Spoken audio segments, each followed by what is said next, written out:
আজকে বানিয়ে ফেললাম বাঙালির একটা স্পেশাল থালি।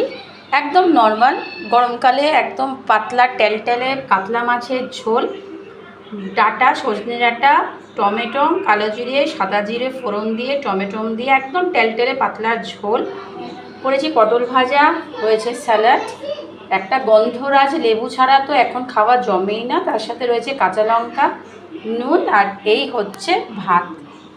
বুঝতেই পারছো এখন প্রচণ্ড গরম পড়ে গেছে, তাই আবিজাবি খাবার না খেয়ে একদম পাতলা আঝালি ঝোল ভাত এটা খেয়ে সুস্থ থাকা খুবই দরকার। তাই সবাইকে আজকে দুপুরের মধ্যাহ্ন ভোজে তোমাদের সবাইকে আমন্ত্রণ রইল। যে যেখান থেকে দেখছো কমেন্টস করো, শেয়ার করো। কমেন্টসে এটাই করো যে কার কার সজনে ডাঁটা খেতে খুব ভালো লাগে, সজনে ডাঁটা দিয়ে তোমরা কী কী খাও, সজনে পোস্ত